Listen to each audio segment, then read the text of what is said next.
things that I do know are that the way that we understand them is completely wrong. We study them by patents. Like any of you guys that are into tattoo machines, like there's been like 4 or 5 patents. There's been the O'Reilly, the Wagner, the Waters, the Nightingale, and the Spalding. But all you guys that were broken in the 90s, which one of you guys? Topper, when were you broke in? The 90s? How are those revolutions, them Huck Spalding revolution machines? You use those? Anybody else? Well then if those guys, if you guys never use those, then why the fuck do we think guys like in the 1890s were using O'Reillys? I mean, what it says on the patent is it says no model made. So he turned in a patent of a machine that's got an elbow that doesn't fucking work. So everyone that has one basically has an Edison pin. So then Wagner does a 1903 patent, and it's a 2-coil thing side by side. And then Waters does a 1929. But what I'm getting at is that we measure tattoo history, machine history by patents, and it's bullshit. They were using coil machines before he ever patented that. I think patents are a bad way to go. They say the electromagnetic device was invented in 1835. The doorbell, 1850s. Now, they say Charlie Bars was this great machine guy. I've never seen one, but you know, Coleman said it, Paul Rogers said it, and he was trained as a locksmith. And so in 1880, when your doorbell broke, you think you called a fucking electrician? I don't even think there was a lot of electricity. You called a fucking locksmith. So when he saw that thing going up and down, he's thinking, hey, fucking maybe I can tattoo with that motherfucker. I'm not saying he invented it.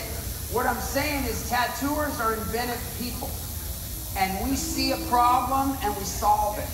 So maybe him and some guy in the West Coast and some guy in fucking Europe, they all saw coils and realized they could tattoo with them. I think that the only thing O'Reilly did is manage to get his patent in. I think another thing that's hard about studying tattoo history is all tattooers are bullshitters. So nobody wrote any history down. It was all word of mouth, and every one of those motherfuckers was lying or exaggerating to some degree, just like today. So when you start looking at it, you got to take all that into account. And I think just like the pyramids, I don't think that some fucking UFO came down and fucking, you know, Montezuma and Egypt. I think that human beings saw it and they thought, fuck, let's build something big. So I think with tattooing, it's the same fucking thing. Tattooing's problem solving, and so is machine building. I think that there's only so many geometries we can come up with, that one guy's gonna come up with the same, and you know, machine builders fight each other. That's my side plate, that's my, but come on, man, how many fucking different, I mean, what are we doing? There's this fucking, so I think if we start looking at it a little different, okay, there was an article in a Brooklyn Eagle from 1870 that talked about electric tattooing.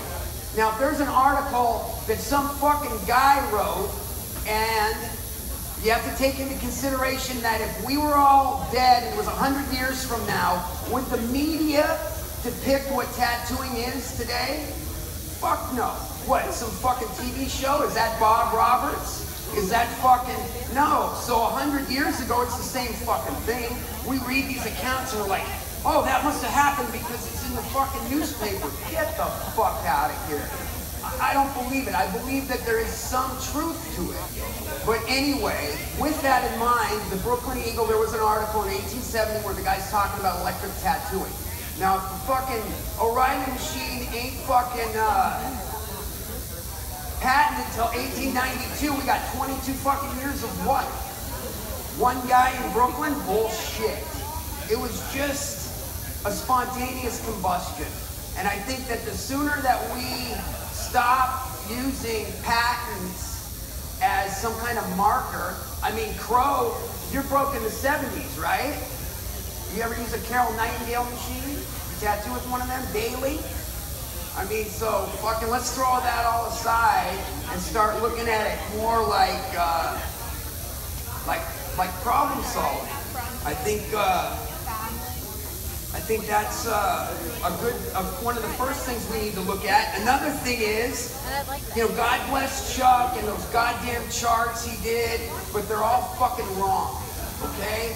Fucking some of the machines are correct on them, but like there was no Waters Model B, that's a Jonesy. And I think how that came about was, I don't think it really had anything to do with the brace. I think that they were trying to find a way for binder placement so that they didn't have to move the back coil to wire machines. So they do the double back ones, then they try them on this, and then Jonesy comes up with a side wing so they can put the coils in and wire the machine. I think that, you know, what is it? Necessity is the mother of invention. And I think what happened later is when Todd and those guys started liking Jonesy's, he fucking, the exact thing that makes it a beautiful machine, he fucked up. God bless him, and where would we be without him, but they fucked it up. So, also the clipboard was invented in the 40s is what they say. And I think like anything in tattooing, you guys all use those rotaries, or a bunch of you guys, and there's a bunch of guys that still don't.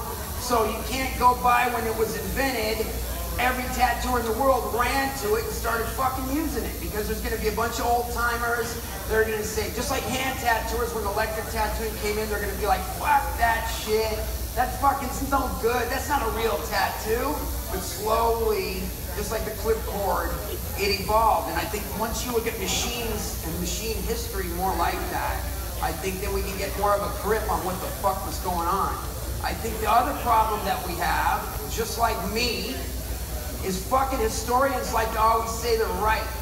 So when they're fucking wrong, they don't like to go, oh fuck, I was wrong. So instead they'll make up some bullshit to you know, cover their ass or whatever. So the most important thing to remember is if I'm wrong, fucking tell me. If you know something I don't, you saw something I didn't, because all I want to do is learn, just like you guys. All I want to do is know, because the tattooing was such a forbidden art, and still is, but the history of tattooing ebbs and flows. It fucking, in the 1880s, 2 English princes got tattooed. They got dragons, and they put it in the Policeman's Gazette, and that was like the National Enquirer at the time.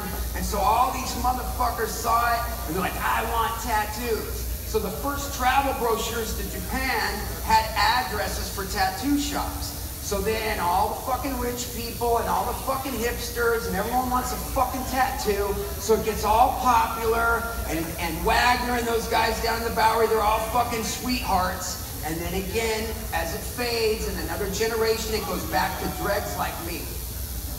So right now we're in some period where it's fucking cool, and we're doing all those fucking infinity symbols on those idiots. And it'll go back to ex-cons, it'll go back to sailors and Marines and bikers and hookers, but so you need to look at the history like that, because I think 100 years ago, when all that was happening, it was as popular as it is today, but you gotta take away fucking highways, you gotta take away airplanes, you gotta take away fucking cameras, cell phones, fucking selfies, fucking all that bullshit. Also what? One guy can't communicate with another unless he writes a letter. Now, fucking we hit a button. So I think it was as popular then as it is now. I really do believe that. There's like some book, Albert Perry's book, he says Trixie Richardson said at 26 she did 10,000 butterflies. That's a lot of fucking tattoos. That's a whole lot of grandmas hiding their fucking tattoos. So I think, you know, when you look at it like that, and you look at the popularity and the different groups of people, like it's like right now, fucking everybody's walking around with a t-shirt with a tattoo on it. I think it was that way 100 years ago. And I think when that died, you know, tattooing went back to fucking us. And it'll happen again. And I think we need to stop really looking at newspapers. You know, we need to discern what people really say. Okay, the cutback liner. There's a big thing about that. And I really believe it was like Zeke that developed that. And I think partly Johnny Walker and Zeke were both known. Bob told me that when you do a really good outline, people would go into Johnny Walker outline. And I think that those guys were developing it, and I think that it gets confused whether it's a Supreme or a Johnny Walker. It's a cutback. It's a cutback liner. And I think when we start looking at the problems and machines and like that more, we'll have a better understanding of this history that we all share, that fucking nobody bothered to write down, and that fucking everyone wants to bullshit and say I invented that. You know, every day I hear a fucking story about how the swing gate was invented. Not every day, but every other day. I think it was the same in the 40s, same in the 50s, you know, tattooers, that's their fucking trip. So, you know, I think that now more shit's being published than ever, and I think that's okay. God bless it that we'll have more, but in the same token, we need to, you know, study it with a grain of salt. If I can answer any fucking questions of the little bit that I know about it, if you guys want to hear a bank robbery story, I'll tell you one. You don't really mean that, right? Yeah. But, that's my take on it. Anybody? You got any questions? Anybody?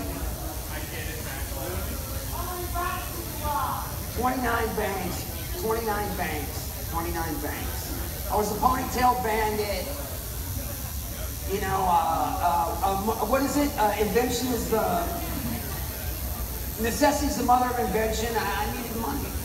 Money's at the banks. Actually, okay, you want to talk about bank robberies? A tattooer taught me how to rob banks. There was a tattooer named John Orsandler, and he was in San Quentin, and when the black and gray movement took over, Ed Hardy's looking for black and gray tattooers, and John is a smoking black and gray tattooer. There used to be a fucking picture of a tattoo that he did in Good Time Charlie's that they said was the best black and gray tattoo that was ever done. It was a sea monster. So Hardy gets him out of Quentin. He's working with Bob and those guys up in Tattoo City. But you know, he's a dope fiend. So he ends up fucking getting fired. He comes down. I'm from Long Beach, and I used to go down to the Pike when I was a kid. And I got tattooed there first time when I was like 16. And he was down there. That's where I met Mahoney. And Mahoney was getting tattooed by him. And he was a bank robber. And he kind of told me how to do it. And later, I kind of remembered. And I gave it a go. And so later, we were in the joint together. We were cellies. And we were tattooing together. Anyway, that's my take on machine history. You know, I think if you look at Chuck's charts, some of it is okay. But you know, what's become wrong with machine history is Waters has become a catch-all. If a motherfucker doesn't know what a machine is, he always says it's a Waters. And the thing that we forget about Waters machines is in his catalogs, he says if it doesn't have the Waters name, it's not a Waters. So when you look at a machine, all these guys for years would tell me as I was learning that these single upright machines that have no fucking stamp on them were Waters. And that Waters sold this cheap machine and you could buy it, and Fouts and all these dudes would stamp their names on it. It's bullshit. Fucking maybe a couple people did, but what we found out is Waters starts building, or is a supply company in 1916, and there's a company called Rebec that's building these fucking machines in 1910. So, well, how does that work? Is it Waters? Is it Rebec? You know, so Chuck's a good place to start. Those charts are a good place to start, but we need to revise those. And we need to start looking at it like there was a lot more people making them than we realized. Just like today. And, you know, that's kind of it in a nutshell. Anything I can fucking enlighten you guys. I do know a very little bit about this shit. Or you want to hear how to make prison knives? You know, I know a little bit about that. You want to hear why they took away glass in San Quentin? I can tell you that story. My celly smashed the guys. Anyway, you know, that's my take. I seriously, any questions? Any machine guys? Any fucking questions? In my collection? Okay, I don't know, but I'll tell you what. The problem with collectors is they fucking think their collections is their identity. So maybe I have 5, maybe I have 50. But you know, motherfuckers start buying machines. There's a bunch of them right fucking now that fucking tattoo worse than even I do. And they think that they're a big noise because they got some money to buy some fucking machines. So fuck collecting. Another thing is, you guys, all these fucking historians now, God bless them, and I used to back them, they don't have a fucking tattoo on their body. And you know, where were they when we fucking needed support? Now all of a sudden they're these fucking big noises, and they got these fucking blogs, but the truth is they never got tattooed. They don't know what it feels like. They don't know what it's like to walk into a tattoo shop and want every goddamn tattoo on the wall. I mean, let's start fucking policing this shit, man. What the fuck are we doing letting these guys get away? We're so hungry for tattoo history that we'll let any lame that fucking knows anything about it fucking publish something and we'll buy it. And then the guy comes to some museum or some collectioner wants to see mine, and he's wearing his shirt buttoned up because the motherfucker ain't got one drop of ink on his fucking skin. What the fuck's up with that? So, you know, I'm sorry to say that, but it's the truth, and it's things we need to fucking start getting hip to. You know, another thing, Paul, you know, me and Scott Sterling were really close, and recently he did a video about these low tension machines, and he thinks that Coleman was this low tension guy, but I'll tell you what, Coleman could put a chest eagle on in 15 minutes. You think he's doing that with some fucking low tension machine? How long do you think it'd take him to do that with a low tension machine? Bullshit. Paul, I think, started doing low tension when he saw that we were all doing fine line tattoos different than they were doing in the 40s. I think if you look at the problem, it's more like that. You know, maybe we can get a better grip on it. And you know, I have a book written on tattoo machines. It's 15,000 words, and it's like pictures of my shit, some of the shit I own. But the problem is that this one motherfucker got burned by one of these assholes I'm talking about that fucking is a collector, and he showed me the machine, and I'm like, dude, it's a Jonesy, you got fucking beat, man. Come by my house tonight and I'll show you what I know about Jonesies. And he comes by and I show him the little that I know, how they were fucking soldered, you know, what he did, how he was the first guy to use a thicker wire, because prior to him, they used 26 gauge silk covered wire. And I don't think Jonesy thought, well, I'll use a thicker wire, it'll run better. I think it was cheap. And I think that it got a bunch cheap and it worked. But I showed the motherfucker everything I know. He goes home, gets a builder, and they start making replicas. So I'm afraid to fucking publish a book. All that's gonna do is make more fakes. You know, I mean, at what point, I mean, you know, I mean, I'm not kidding. He didn't do that to me, prick. And I mean, he's friends with you guys. And, you know, I still say hello to him, but I'm fucking bitter over it. Yeah, wire size. We can talk. Okay, before there were fucking capacitors, which they came around like in the 70s, the thing that made a tattoo machine run smoother was the length of the wire. The longer the wire, the smoother the machine. So they're using these fucking 26 gauge, thin, hair-thin fucking silk-wrapped fucking wires, and then Joni starts using 24, and some guys in the 50s were taking Jonesies with the 24 gauge and taking it off, and Bob Shaw was one of them, and putting back on the 26 gauge because an 8-wrap machine is 40 feet, 5 feet of wrap basically. A 10-wrap is 50 feet, so the longer, the smoother it runs. Capacitors kind of changed all that. But also capacitors in the very beginning were just a spark arrestor, nothing more. But then we figured out that the numbers changed things. So, you know, now we're where we're at. And rotaries, I don't even know. I used rotaries in the joint. I made them out of tape recorders. When I got out, I didn't think I'd ever be able to do a tattoo with a coil machine again. They're heavy. Now I can't go back to rotaries, but that big kick everyone's on, that'll change. It always does. We just wait it out 10, 15 years and everyone will be doing something else. Who fucking knows? You know, laser tech, who knows? Anyway, I hope that fucking confused some of you more. I hope it helped some of you more. I mean, anything? Any questions? Anything else? Well, thanks for having me. Thanks for listening. God bless you all.